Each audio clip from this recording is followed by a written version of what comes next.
আমি অন্য বই সম্পর্কে এইভাবে বলি না, এটা একটা দাওয়াত আমাদের খুব জরুরি। বাংলাদেশে যত শিরিক এবং বেদাতের কারখানা আছে, এই শিরিক বেদাতের কারখানাকে পরিষ্কার সাফ করার জন্য আকীদা তাওহীদের বিস্তার ছাড়া সম্ভব না। খুবই জরুরি দরকার এটা। আপনারা আকীদা তাওহীদ এই বইটা অবশ্যই নিয়ে যাওয়ার চেষ্টা করবেন। যে আমি আগে একটা প্রশ্নের উত্তর দিয়ে নিই। আপনাদের একটা প্রশ্ন ছিল মাগরিবের সালাতের পূর্বে সুন্নাত পড়া যাবে কি না। মাগরিবের সালাতের পূর্বে সুন্নাত পড়া যাবে কি না? জি, রাসূল সাল্লাল্লাহু আলাইহি সাল্লাম মাগরিবের সালাতের পূর্বে 2 রাকাত সুন্নাত পড়ার কথা বলেছেন, তবে যার ইচ্ছা সে পড়বে। এটা 1183 নম্বর হাদিস সহিহ বুখারীর মধ্যে এসেছে। আপনারা এই সুন্নাতটা আমল করার চেষ্টা করবেন। সুন্নাতটা সব উঠেই যাচ্ছে, যদি আপনারা সুন্নাতের হেফাজত না করেন তাহলে বেদাতিরা কি হেফাজত করবে সুন্নাতের? কখনোই না। আজান যখন হয়ে যাবে, সালাত জামাত শুরু হওয়ার আগে সাহাবা কেরাম এমনভাবে পড়তেন বাহির থেকে কোনো মুসল্লি এসে দেখতেন, মনে করতেন যে মাগরিবের সালাত হয়ে গেছে। বুঝেননি কথা? মনে হয় মাগরিবের পরে যে সুন্নাত পড়তে হয় না 2 রাকাত, মনে হয় যে সবাই সেই সুন্নাত পড়ছে। তাহলে সাহাবীরা আমল করতেন সুন্নাতকে। সল্লু কবলাল মাগরিব রাকাতাইন, সল্লু কবলাল মাগরিব রাকাতাইন, সল্লু কবলাল মাগরিব রাকাতাইন লিমান শাহ। তোমরা মাগরিবের পূর্বে 2 রাকাত পড়ো, মাগরিবের পূর্বে 2 রাকাত পড়ো। শেষবারে বললেন কি, যার ইচ্ছা সে যেন পড়ে। এতটুকু না বললে সবাইকে পড়া লাগতো মাগরিবের পূর্বে। আর এমনিতেই প্রত্যেক সালাতের পূর্বে মানে সুন্নাত আছে, প্রত্যেক আজান এবং ইকামতের মাঝে কি আছে? সুন্নাত আছে। এটা হাদিসে আছে স্পষ্টভাবে। অতএব আপনারা সুন্নাত পড়তে পারবেন, এটা নিয়ে ট্রিট করবেন না। 1 নম্বর প্রশ্ন, রাব্বি নাম রাখা শরীয়তের দৃষ্টিতে কতটুকু বৈধ? যে না, রাব্বি নাম রাখা যাবে না। আপনারা আরও যত নাম আছে সেই নাম রাখার চেষ্টা করবেন, এটা ঠিক না। রাব্বি শব্দটার অর্থ হলো হে আমার রব। এটা কি বলা যাবে? রব্বি জিদনি ইলমা মানে কি? হে আমার রব, আমার এলেম তুমি বৃদ্ধি করে দাও। রব্বি শব্দটা ছিল আসলে ইয়া রব, এটা ছিল। আব্দুর রব রাখা যাবে, খুব সুন্দর নাম আব্দুর রব। রাব্বি না রেখে কি বলতে হবে? আব্দুর রব বলতে হবে। সূরা ওয়াকিয়ার কি কোনো ফজিলত হাদিসে বর্ণিত আছে?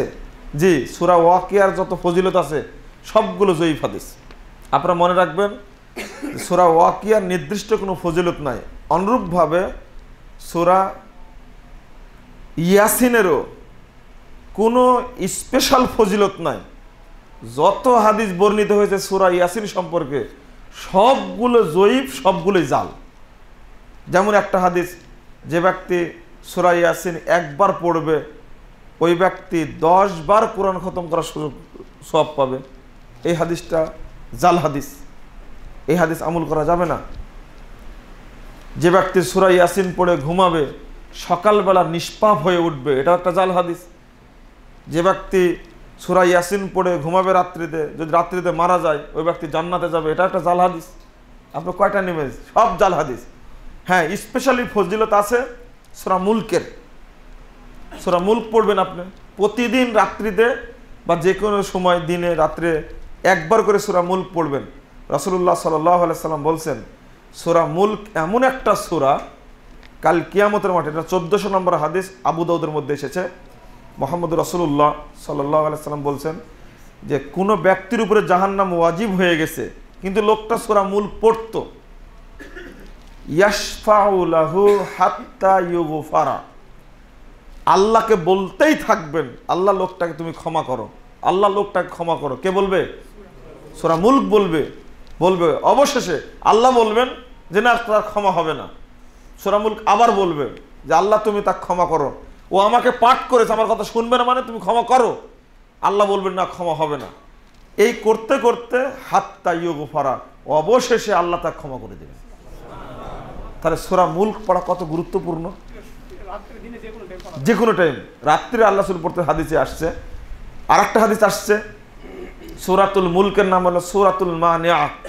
আপনারা সূরা হাশরের 3 আয়াত পড়বেন না, সূরা মুলক পড়েন বেশি বেশি করে। সূরা হাশরের শেষে 3 আয়াত পড়াতে ফজিলত, এই ফজিলত জয়ীফ হাদিস। ইমাম তিরমিজি নিজে হাদিসটা উল্লেখ করে জয়ীফ বলেছেন। তা আমার এটা নিয়ে পাড়াপাড়ি করার কি দরকার, কোনো প্রয়োজন আছে? কোনো প্রয়োজন নাই। সূরা মুলক পড়বো আমি। সূরাতুল মুলকের আর একটা নাম সূরাতুল মানিয়াহ, প্রতিরোধকারী সূরা। প্রতিরোধকারী মানে ওই ব্যক্তিকে মাটি দিলে অর্থাৎ কবরস্থ করলে, কবর দিলে মৃত্যুর পরে আযাবের ফেরেশতা কবরে ঢুকতে চাইবে, কিন্তু সূরা মুলক ওকে প্রতিরোধ করে তাড়িয়ে দিবে। চিন্তা করতে পেরেছেন? সূরা মুলক পাহারাদার থাকবে কিয়ামত পর্যন্ত, কবরের কাছে পাহারাদার হিসাবে নিযুক্ত থাকবে সূরা মুলক। আযাবের ফেরেশতা আসতে লাগলে বলে, এই আমি এখানে প্রস্তুত, আমি দাঁড়িয়ে আছি এখানে, তোর এত বড় সাহস? বলেন ফেরেশতার শক্তি বেশি না আল্লাহর কালামের শক্তি বেশি? আল্লাহর কালামের শক্তি বেশি। আপনি সূরা মুলক না পড়তে পারেন, সূরা ইখলাস পড়েন। সূরা ইখলাসের ফজিলত কত! 912 নম্বর হাদিস, সহিহ মুসলিমটা খুলেন। নবী মুহাম্মদ সাল্লাল্লাহু আলাইহি ওয়াসাল্লাম বলছেন, যে ব্যক্তি একদিন হঠাৎ করে বললেন যে এই সাহাবীরা শোনো, দেখেন চমক, এই সাহাবীরা শোনো, তোমরা উপস্থিত থাকবে আজকে, আজকে আমি কোরআনের 3 ভাগের 1 ভাগ পড়ে শোনাবো। কয় ভাগ?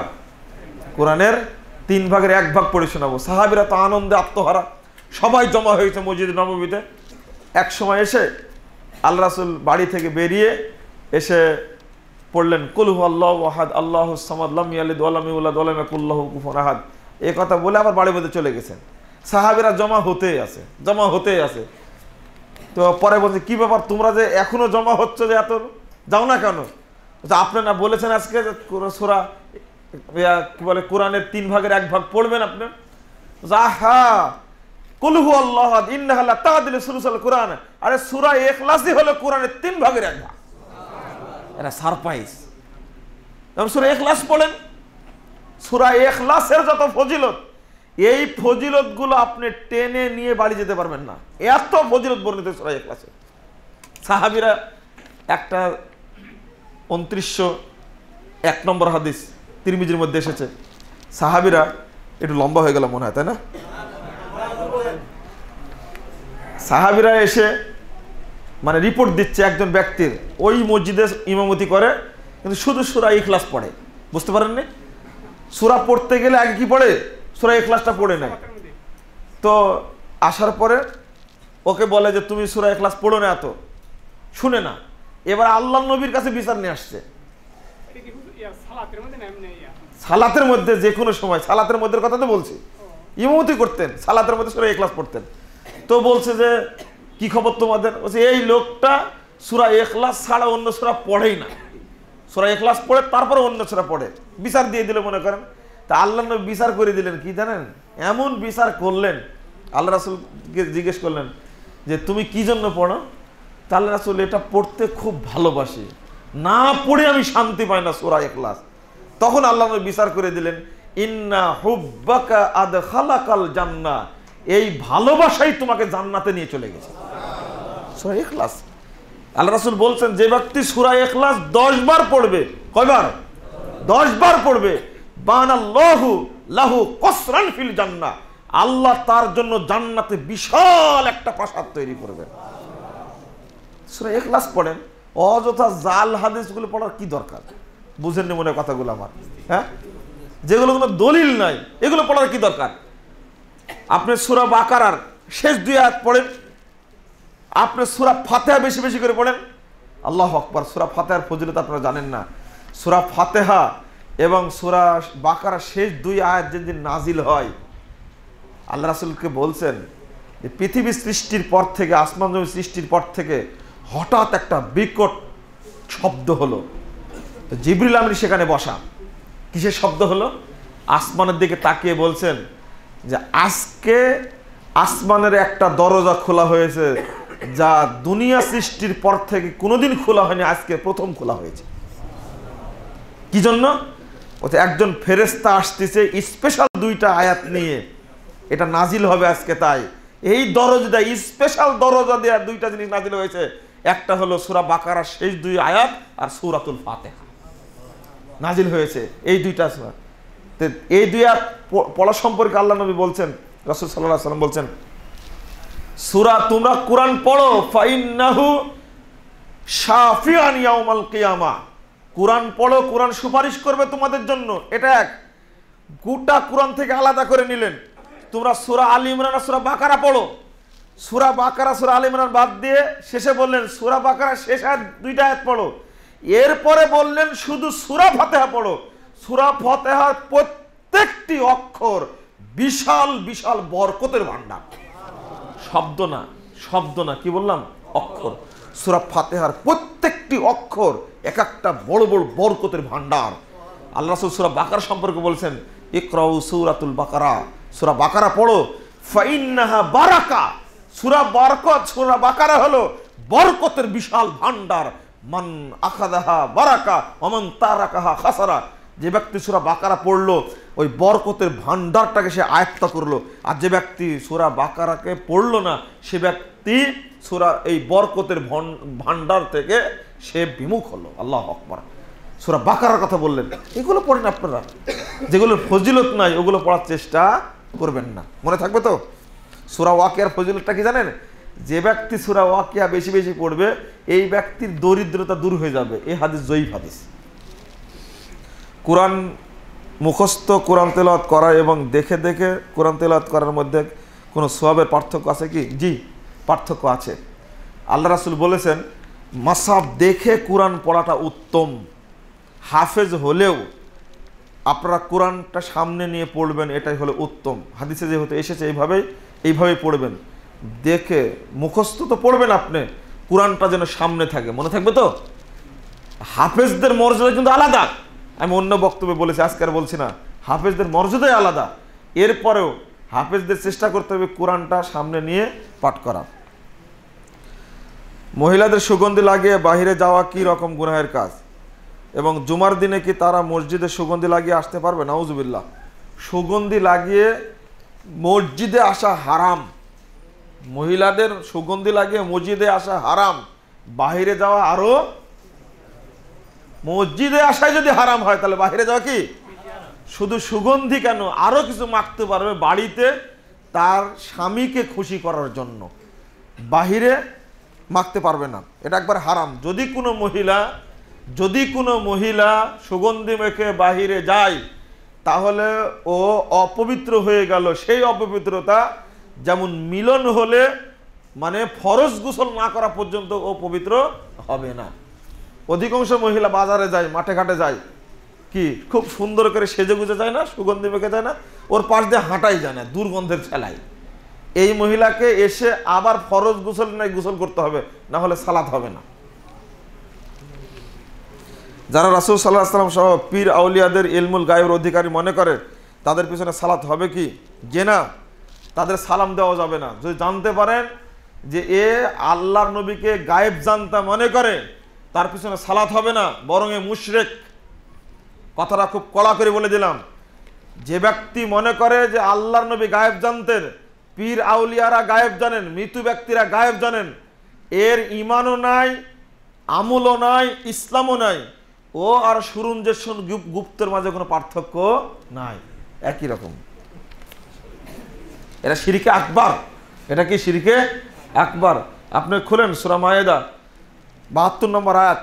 সাবধান, যার ইসলাম নাই ওর ঈমান আছে? যার ইসলাম নাই তার ঈমান আছে? আমি তো বললাম শিরকে আকবার করা মাত্রই ও সমান হয়ে গেল, গয়েশের রায়ের মতো হয়ে গেছে একবারে। ওর মধ্যে আর বারাক ওবামার মধ্যে কোনো পার্থক্য নাই, সমান একবারে। কোনো মহিলা যতক্ষণ বেপর্দায় থাকে ততক্ষণ কি তার গুনাহ লেখা হবে এবং তার সমপরিমাণ গুনাহ কি অভিভাবকের হবে? একবারে দারুণ প্রশ্ন করেছেন, একবারে সমান।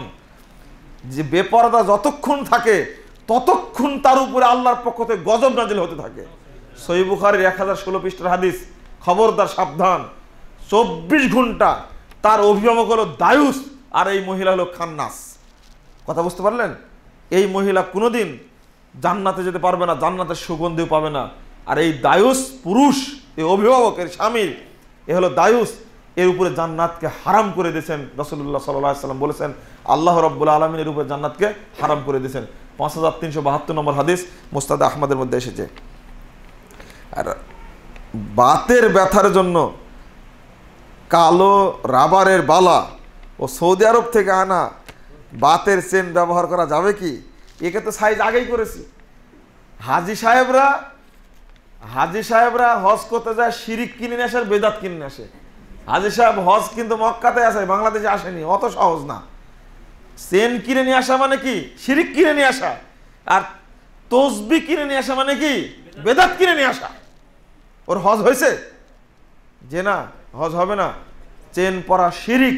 কারো হাতে তাবিজ, তামার আংটি বা আপনার এই মাজার কর্তৃক বিতরণ করা ফিতা যদি থাকে, এর কোনো ইবাদত এখন পর্যন্ত কবুল হয়নি। যতক্ষণ পর্যন্ত কেটে ফেলে তওবা না করবে ততক্ষণ তার কোনো ইবাদত আল্লাহর কাছে কবুল হবে না। ফিতা বিতরণ করে না, ফিতা, এই অপবিত্র, জীবনে গোসল করে না, পেশাব করে পানি নেয় না, এই নোংরা অপবিত্র বদমাশগুলোর কাছ থেকে ফিতা নিয়ে এসে তুমি পবিত্র ছেলে, তোমার হাতে বড় মহিলা, তোমার লজ্জা শরম কিচ্ছু নাই। চি চি চি চি, একবারে বেহায়া। এদের চেয়ে বেহায়ার কিছু হতে পারে না। যারা মাজারে বিড়ি খায়, তামাক খায়, গাঁজা খায়, এরা পেশাব করে পানি নেয়। আর ওদের দেওয়া ফিতা নিয়ে এসে হাতে বেঁধে রাখে। তোমার ঘরে রাখলে ঘরটা অপবিত্র হয়ে যাবে। এটা তুমি তো অপবিত্র, তোমার ঘরটা অপবিত্র হয়ে যাবে। আস্তাগফিরুল্লাহ, নাউজুবিল্লাহ। হ্যাঁ, সূরা কাহাফের ফজিলত আছে। সূরা কাহাফ পড়বেন, বিশেষের 10 আয়াত পড়বেন। আল্লাহ রাসূল বলছেন, যে ব্যক্তি সূরা কাহাফ পড়বে দাজ্জালের ফিতনা তাকে স্পর্শ করতে পারবে না। সহিহ হাদিস। আপনারা সহিহ ফজিলতগুলো আমল করার চেষ্টা করবেন। আল্লাহ রাব্বুল আলামিন আমাদের আপনাদের সকলকে কোরআন এবং সুন্নাহ মোতাবেক আমল করার তৌফিক দান করুন। আমিন।